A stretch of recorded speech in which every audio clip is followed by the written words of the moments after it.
这次的2台车，小鹏 P7 后驱超长续航至尊版，裸车的补贴后售价27.69万；特斯拉 Model 3标准续航后驱升级版，补贴后裸车售价25.09万。最终价格会随着选配的不同略有差异，但这2台同样的后驱单电机，同样以驾驶辅助系统见长的纯电轿车，完全是同一价位的直接竞品。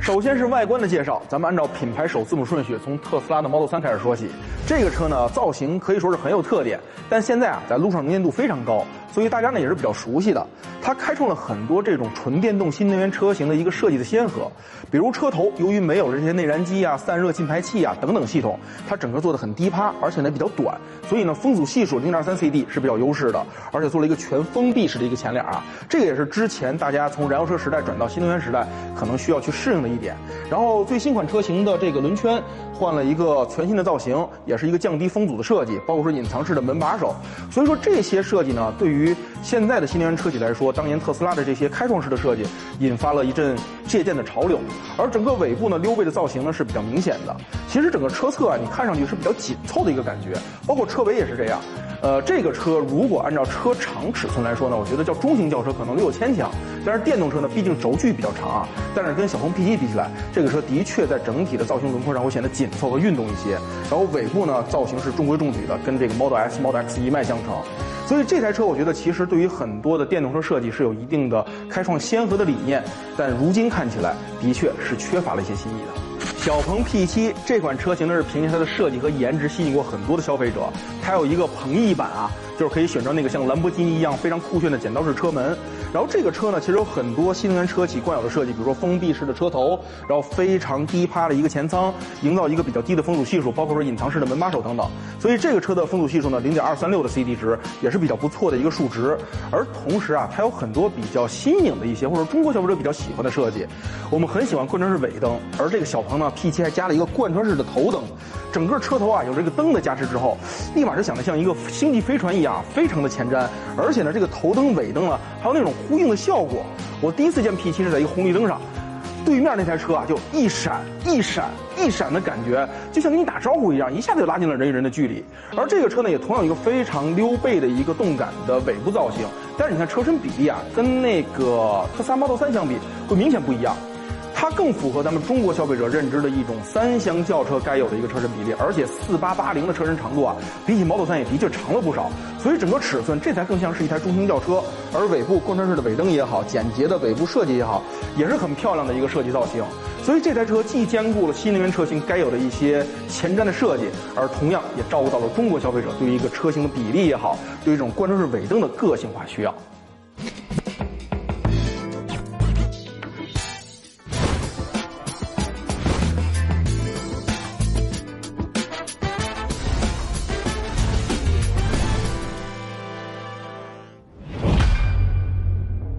内饰部分，其实 Model 3这种极简的设计风格我们已经很熟悉了，但是每一次呢拿到最新款的 Model 3啊，总是会发现一些优化升级和迭代，这点真的很不错啊。像双层的隔音玻璃，降低它的噪音，然后手机的无线充电板还有2个啊，位置也很方便。然后整个的这种装配工艺，我觉得在咱们中国工厂的不懈努力下，比起之前真的有了一个长足的进步啊。而且这个车选的这个白色的内饰座椅啊，很大胆，但也非常符合这个车极简的内饰设计风格。你看这空调出风口都隐藏在整个的这个中控饰板上，但这个白色座椅呢，也可以说很大胆。我还没在哪台车上见过一个这么白的座椅，这已经不是我敢不敢穿牛仔裤的问题了，甚至哪怕打一个喷嚏，有可能这个口水啊溅到这个座椅上都能留个印儿，真的是有点太白了，很大胆的设计啊，也可能只有特斯拉才会用。但说回到内饰的其他部分，整个储物空间很好用，说了手机的无线充电板，这边储物盒、杯座，包括中央扶手箱，这些都很方便。但是这个中控屏幕呢，它本身的功能也是很不错的，而且也是特斯拉最早在 Model S 上用一块大屏，整个都是导航界面。现在很多车企，包括传统车企都在借鉴它。但是这台到了 Model 3上取消了仪表之后，的确很有争议。我比如说看个时速也好，或者进行任何的功能操作，我都必须看这块屏幕。而且整个车呢没什么按键，除了车窗和门板的这个开门按键之外，就只有方向盘上2个钮，然后所有功能都集成在了这个中控屏幕上。我就想调个方向盘的位置，我也必须先到这个车辆的菜单里找到方向盘，才能进行一个调节。而且很多功能，比如说像开关车灯，它语音呼叫也不支持，我必须到这个界面里才能选择这些功能。这的确对于一些比如上了年纪的消费者不太方便。而里面的功能呢，其实蛮丰富的，音乐呀、视频啊都很好用，包括娱乐里面的很多小游戏啊也都很好玩，还有一些亮点功能，比如说一打方向盘模拟副驾驶放屁这种小恶趣味吧，它也都具备。但是它这块屏幕里面并不支持一些 App 的这种开放式的下载，只能选择它里面的一些功能。而且呢，它的语音呼叫也的确不像小鹏那种连续的可以控制命令那么的好用。小鹏 P7 的内饰设计风格呢，其实跟特斯拉有很多相似的地方，比如说这个空调出风口也是融入到整个中控里，然后呢，像它这边没有任何的实体按键，只有方向盘啊、门板上有实体按键，也是一个极简的设计。但是这个车内饰设计的层次感和这种科技感，真的比起特斯拉呢要强很多。首先呢，这个仪表多了一个仪表盘，这边中控面积也很大，我能看到比如说时速啊、胎压啊、行驶信息、能耗啊，这个非常符合我们使用的一个习惯。你看开车的时候一低头能看见它，很方便。而且整个悬浮式的设计，你再看之后一层呢是气囊，这边的氛围灯一层，音响一层，就是很多的层次感啊，营造出一种非常的怎么说呢，立体的感觉。包括这边的一个金属质感的面板，也有一种。这车不仅是外观看上去啊，就那个呼吸灯的感觉像宇宙飞船，就你坐进车内握着这个方向盘，也有同样这种感觉。方向盘你看也是平底的，这边是双幅的一个设计，然后它的摄像头呢安在这个位置，在特斯拉呢是在这个位置，而且你看这块面板了嘛，它并不仅仅是一个装饰面板啊，它可以帮助摄像头在暗光下识别人脸的一些情绪表达，是否疲惫啊，是否抽烟啊，而且以后随着 OTA 升级也会有更多功能的开放。那说到了功能，就要说这个中控屏幕了。其实大家的基本功能，什么实时路况导航啊、听歌啊、看视频啊都没问题。但是它有个更好的点在于，小鹏这台车是有应用商店的，你可以在应用商店里选择自己喜欢的一些程序，比如说我听歌，跟我手机的软件是一样的，这样我使用比较习惯。这个比起特斯拉那个封闭的系统呢，就会好一些。而另外一个更好的功能是什么？就是语音识别。这个车呢实现了一个全场景的语音识别，连续的语音对话，然后呢双区的锁定，就是主驾说好，副驾你就不要听了，然后包括随时的打断，还有锁键记锁说这些功能。所以在语音识别这件事上，只有咱们中国车企更懂咱们中国消费者的语言，对吗？所以这一点是它一个比较棒的一个优势而另外呢，就是这个主驾驶的头枕这边有一个音响。这两边的音响其实并不是帮助说主驾提升一个听歌的效果，而它最主要的功能呢，是我们在比如说导航啊和车辆反映一些信息的时候，不至于打扰到副驾和后座的乘客听歌，让整体的氛围呢更加的安静一些。所以这个设计方面啊，我觉得也是蛮有新意的。后排空间呢还是要比一下的啊，这个 Model 3的后排我每次都是一个吐槽的点啊。腿部空间呢在1拳左右吧，4指差不多，然后头部空间呢基本上也就2-3指的头部空间。但是呢这个车的坐姿真的是很难受，你看整个腿是完全悬空的，坐垫高度太低了，而且整个这个坐垫呢是往后窝，但是靠背呢又很立，所以就是形成了一个这样的夹角，所以我整个人坐在这儿啊，就真的是有一点局促不安的感觉，真的是非常的难受。所以整个坐姿也包括座椅偏硬的感受，都让这台车的后排乘坐感受受到了很大的影响。换到小鹏 P7， 腿部空间呢会明显更好一些啊，1拳2-3指的一个腿部空间，因为它的车身长度包括轴距呢比起 Model 3都有一个明显的优势。然后整个头部空间呢也会好一点点啊，3指左右的一个头部空间，然后整个头部也不会像特斯拉显得那么的压抑，主要是因为它的溜背啊可往后走更多，而特斯拉那个是突然感觉就往下倾的一个感觉。然后坐垫的高度其实也并没有太高，对腿的承托呢跟 Model 3基本差不多，但是整个的靠背啊会明显偏仰一点，所以整个人坐在这儿呢，加上腿部空间更大，可以明显的更舒展一些。而整个氛围上，无论是看到前排座椅，看到氛围灯，也会比起 Model 3内饰显得更豪华一点。静态体验的最后部分啊是后备箱空间的对比，而这两台车还都有前备箱，而这两个前备箱的储物能力呢也都还算不错，基本相当。但是后备箱的容积呢是略有差距的。其实两个车日常使用都完全足够了，包括这个特斯拉的 Model 3，而且这个 Model 3的底下还有一个很深的储物槽啊，它把这个随车工具也放在了这里。这随车工具咱一会儿要聊一下。但是你发现小鹏 P7 呢会明显在进深上比起这个特斯拉 Model 3呢更深一点，所以实际的储物能力会更好一点。但是呢两个车的储物工具啊其实蛮有意思的，你看啊三角牌这个反光背心这是必须要求的，这个呢特斯拉里也有，但是特斯拉除了反光背心三角牌之外呢，就整个的这个都是急救的装置，都是纱布。而另外呢，小鹏啊就给你提供了一套快速补胎工具，还有这个脱影钩总成，所以出了一点问题之后啊，小鹏的车你还能自救。无论是头枕音响还是语音识别，可以看出新能源车企对于智能化的体验是非常看重的。那么很重要一点呢，就是驾驶辅助，咱们会放到动态体验去说。而认为同样还有一个很重要的智能化使用场景，就是泊车了。因为咱们中国啊，很多车库真的是非常的紧张，不像美国，基本上都是往里一扎就完了，很方便。所以这台小鹏 P7 在车位的识别准确度上，比起这台特斯拉 Model 3会明显有些优势。而且呢，最新的推送了 OTA 升级之后啊 2.6.0 的版本，这台车具备一个记忆泊车的功能。这个功能是一个什么样的体验啊？就是在这种地库的场景下，不跨层的情况下，它可以记一个1000米的泊车路线。比如说，我把这条路线记录下来之后，以后我家里不擅长倒库的，比如说我母亲，她在开这台车的时候，可以完全按照我倒车这个路线，把这台 P7 自动的停进去，就解决了一个很方便的停车功能。而同样，这个车呢还支持手机啊和钥匙遥控泊车。而这台特斯拉 Model 3，它只支持停好车之后啊一个前进和后退的功能。所以在整体智能化泊车的体验上，这台车它不仅比起 Model 3更加的先进，而且日常使用也非常的方便。哦，对了，这个小鹏 P7 呢还有很负责任的一点啊，就是在你使用任何一项驾驶辅助功能之前，它会强制要求你必须看一段视频，正确了解如何使用这种功能，并且答题争锋，这个功能才能正常开启，这就降低了我们驾驶员因为不了解如何使用驾驶辅助功能而发生交通事故的概率。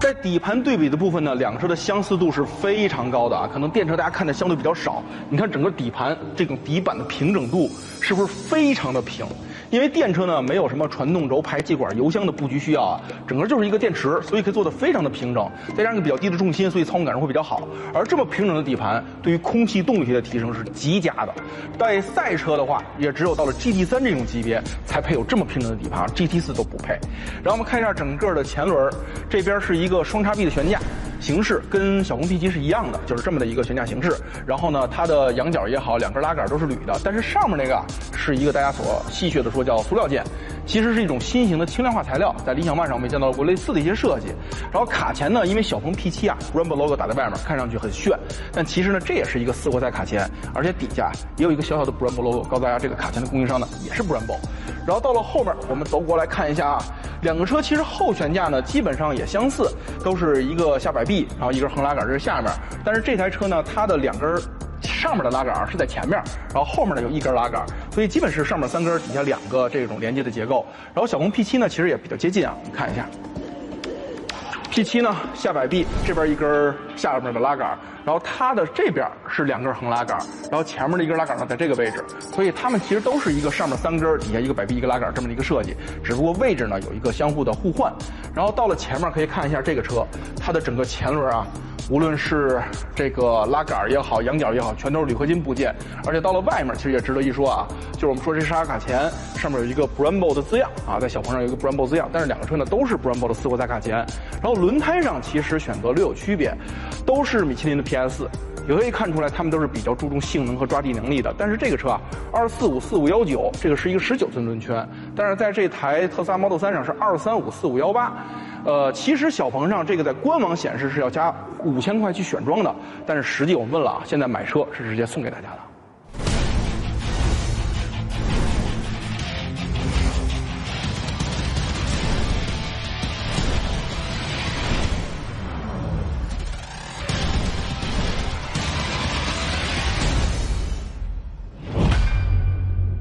看完底盘之后啊，再聊动态驾驶感受，可能大家更容易理解为什么电动车比起燃油车驾驶感受更好。一方面是电机的反应速度真的是非常快啊，就瞬间输出峰值扭矩，随时能给你摁在座椅上。这两台车呢都是单电机的一个后驱版本，然后呢它们的功率基本在200千瓦上下，扭矩呢400牛米上下，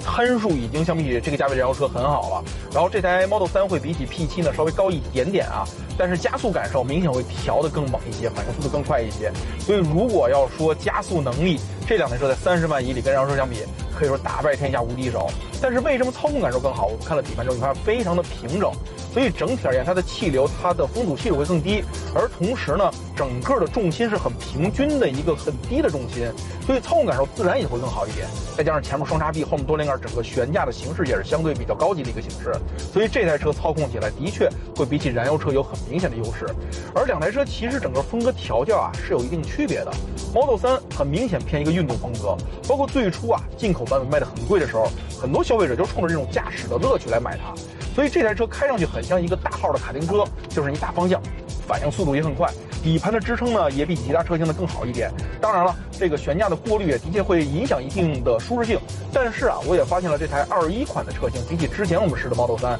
在悬架的质感上有一定的提升，不过还是显得稍微硬了一点。但小鹏 P7 其实咱们开的时候，待会儿我会说一下，它是明显偏舒适的取向会更多一点，所以这台车开上去操控感受会更好，但是噪音也会更大，的确底盘也会更颠一些。但这两台车的驾驶呢，可能大家更关心一些驾驶辅助功能的表现NOA 这是特斯拉的驾驶辅助功能，它可以实现自动刹车匝道等等挺先进的一套系统，而且呢，在实现功能上跟 P7 大家都是同一个水平，